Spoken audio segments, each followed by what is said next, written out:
ಕನ್ನಡ ನಾಡು, ಇದು ಕನ್ನಡಿಗರ ನಾಡಿಮಿಡಿತ.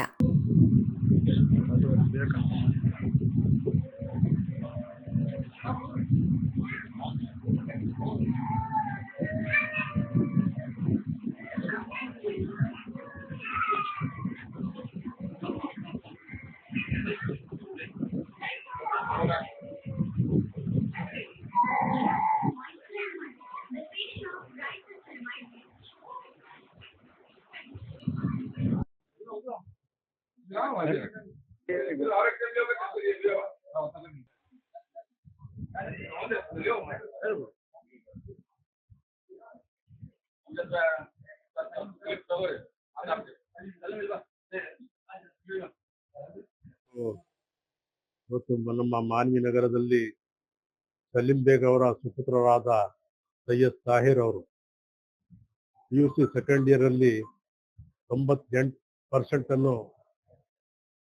ಪಡೆದು ಇಡೀ ರಾಜ್ಯಕ್ಕೆ 11ನೇ ರ್ಯಾಂಕ್ ಅನ್ನು ತಂದುಕೊಟ್ಟಿದ್ದಾರೆ. ಅವರಿಗೆ ನಾವು ಈ ಸಂದರ್ಭದಲ್ಲಿ ಶುಭ ಹಾರೈಸುತ್ತೇವೆ. ಸೈಯದ್ ತಾಹಿರ್ ಮತ್ತು ಅವರ ತಂದೆ ತಾಯಿಯವರಿಗೆ ಶುಭ ಹಾರೈಸುತ್ತೇವೆ. ಅದರ ಜೊತೆಯಲ್ಲಿ ನಮ್ಮ ಮಾನ್ವಿ ಭಾಗದಲ್ಲಿ ಇರುವಂತಹ ಹೈದರಾಬಾದ್ ಕರ್ನಾಟಕ, ಕಲ್ಯಾಣ ಕರ್ನಾಟಕ ಭಾಗದಲ್ಲಿ ಹಿಂದುಳಿದ ತಾಲೂಕು ನಮ್ಮ ಮಾನ್ವಿ ತಾಲೂಕ. ಆದರೆ ನಮ್ಮ ಮಾನ್ವಿ ತಾಲೂಕಿನಲ್ಲಿ 98% ಅನ್ನು ಪಡೆದಿದ್ದಾರೆ ಅಂದ್ರೆ ನಮಗೆ ಒಂದು ಬಹಳ ಹೆಮ್ಮೆಯ ವಿಷಯ. ಹಾಗಾಗಿ ನಾವೆಲ್ಲರೂ ಇವತ್ತು ಸೈಯದ್ ತಾಹಿರ್ ಅವರಿಗೆ ಶುಭ ಹಾರೈಸ್ತಾ ಇದ್ದೀವಿ. ದೇವರವರಿಗೆ ಇನ್ನೂ ಹೆಚ್ಚಿನ ರೀತಿಯಲ್ಲಿ ಬೆಳೀಲಿ ಅಂತ ಹೇಳಿ ಈ ಸಂದರ್ಭದಲ್ಲಿ ಹೇಳಲಿಕ್ಕೆ ಇಷ್ಟಪಡ್ತೀನಿ.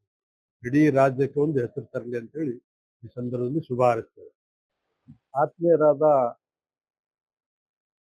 ಸಲೀಂ ಬೇಗ್ ಅವರ ಪುತ್ರ ಮೊಹಮ್ಮದ್ ತಾಹಿರ್ ಎಂಬ ವಿದ್ಯಾರ್ಥಿಯು ನಮ್ಮ ಮಾನ್ವಿ ಪಟ್ಟಣದ ವಿದ್ಯಾರ್ಥಿಯಾಗಿದ್ದು, ಇವರು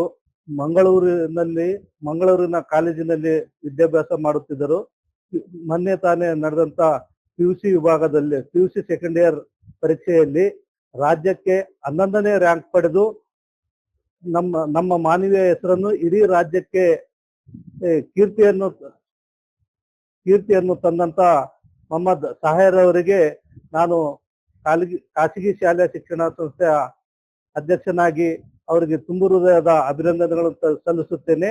ಹಾಗೂ ಹೈದರಾಬಾದ್ ಕರ್ನಾಟಕ, ನಮ್ಮ ಭಾಗ ಏನಿದೆ ಹೈದರಾಬಾದ್ ಕರ್ನಾಟಕ, ಈ ಒಂದು ಭಾಗದ ಒಂದು ಅಣೆಪಟ್ಟಿಯನ್ನು ಅಂತ ಹೇಳ್ತಾರೆ ಹಿಂದುಳಿದ ಭಾಗ ಅಂತೇಳಿ. ಹಿಂದುಳಿದ ಭಾಗ ಆದ್ರೂ ಸಹ ನಮ್ಮ ಮಾನವೀಯ ಮೊಹಮ್ಮದ್ ತಾಹಿರ್ ಅವರು ಇಡೀ ರಾಜ್ಯಕ್ಕೆ 11ನೇ ರ್ಯಾಂಕ್ ತಂದು ನಮ್ಮ ಮಾನವೀಯ ಪತಾಕೆಯನ್ನು, ನಮ್ಮ ಮಾನವೀಯ ಕೀರ್ತಿಯನ್ನು ಇಡೀ ರಾಜ್ಯಕ್ಕೆ ಹಬ್ಬಿಸಿದ್ದಾರೆ ಅಂತಾನೆ ಹೇಳ್ಬೋದು. ಈ ಒಂದು ವಿದ್ಯಾರ್ಥಿಯ ಈ ಸಾಧನೆಯನ್ನು ಮುಂದೆ ಬರ್ತಕ್ಕಂಥ ವಿದ್ಯಾರ್ಥಿಗಳು ಈ ಒಂದು ಪ್ರೇರಣೆಯನ್ನು ಪಡೆದು ಅವರು ಸಹ ತಮ್ಮ ವಿದ್ಯಾಭ್ಯಾಸವನ್ನು ಚೆನ್ನಾಗಿ ಮಾಡಿ ನಮ್ಮ ಊರಿಗೆ ಹೆಚ್ಚಿನ ಕೀರ್ತಿಯನ್ನು ತರಬೇಕಂತೇಳಿ ಇದು ಒಂದು ಸಂದರ್ಭದಲ್ಲಿ ಅವರ ತಂದೆ ತಾಯಿಗಳಿಗೂ ನಾನು ಅಭಿನಂದನೆ ಸಲ್ಲಿಸ್ತೇನೆ. ಯಾಕಂತಂದ್ರೆ ನಮ್ಮ ಮಾನವೀಯ ಹುಡುಗ ಮಂಗಳೂರು ಅದೆಲ್ಲ ಮುಂದುವರೆದ ಪ್ರದೇಶ, ದಕ್ಷಿಣ ಕನ್ನಡ ಮುಂದುವರೆದ ಪ್ರದೇಶ, ಅಂತಲ್ಲಿ ಕಾಂಪಿಟಿಷನ್ ಬಹಳ ಇರ್ತದೆ, ಸ್ಪರ್ಧೆ ಬಹಳ ಇರ್ತದೆ.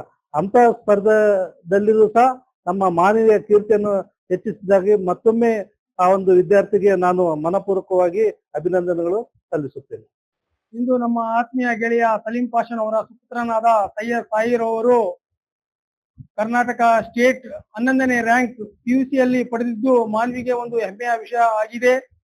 ಅವರ ಸುಪುತ್ರ ಮುಂದಿನ ದಿನಗಳಲ್ಲಿ ಇನ್ನಷ್ಟು ಬೆಳೆದು ಮಾನ್ವಿಯ ಹೆಸರನ್ನು ಹೆಮ್ಮರವಾಗಿ ಮಾಡಲಿ.